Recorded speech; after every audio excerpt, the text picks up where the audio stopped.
बिस्मिल्लाहिर्रहमानिर्रहीम। फरमान मुस्तफ़ा सल्लल्लाहु तआला अलैहि वसल्लम, जो मुझ पर एक बार दुरूद पाक पढ़ेगा, अल्लाह पाक उस पर 10 रहमतें भेजता है, 10 गुनाह माफ़ करता है, 10 दर्जे बुलंद करता है। सल्लु अलल हबीब सल्लल्लाहु तआला मुहम्मद। सफ़ेद लिबास पहनना ये भी सुन्नत मुबारक राशिद। अत्तारी के वज़ाइफ लेकर पेश खिदमत, नाम चेंज कर दिया और मैंने। अब अत्तारी के वज़ाइफ में इंशाल्लाह एक वजीफ़ा सुनेंगे, एक रूहानी इलाज सुनेंगे, एक अमल सुनेंगे बे औलादी के हवाले से। जो बंदे, जो मर्द औरतें मायूस हो चुकी हैं ना, बेचारी बड़ी मायूस हो गई हैं, औलाद होती नहीं, बड़ा इलाज करवाया है, तो अल्लाह पाक की रहमत से मायूस ना हों। अगर आप मायूस हो चुके हैं, बड़ा अरसा हो चुका है, इलाज करवा कर थक गई हैं, तो ये अमल करते रहें इंशाअल्लाह इसकी बरकत से करम होगा।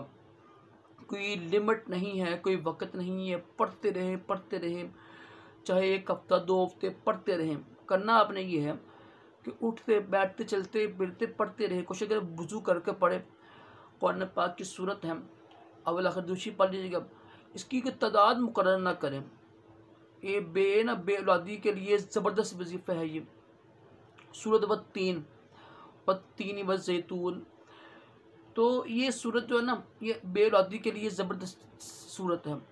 इसको यानी लातादार पढ़ते रहें, कोई वक़्त मुकर्रर ना करें। सुबह शाम जब भी आप फारिग हो ना, वुज़ू करके हर नमाज के बाद पढ़ लें 10 15 20 मरतबा।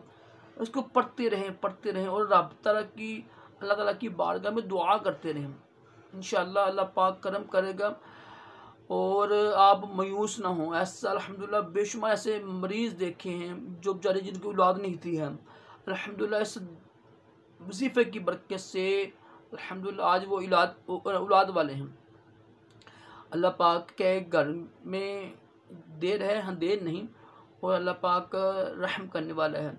अगर आपकी किस्मत में इंशाअल्लाह औलाद लिखी है और कुछ देर हो रही है, तो आप ये वजीफ़ा कीजिएगा। इंशाअल्लाह इस वजीफ़े की बरकत से अल्लाह पाक करम करेगा। अल्लाह पाक हम सबको नेक औलाद अता करे, दोनों जहानों की भलाइयाँ अता करे, तमाम जिस्मानी रूहानी बीमारियों से महफूज रखे।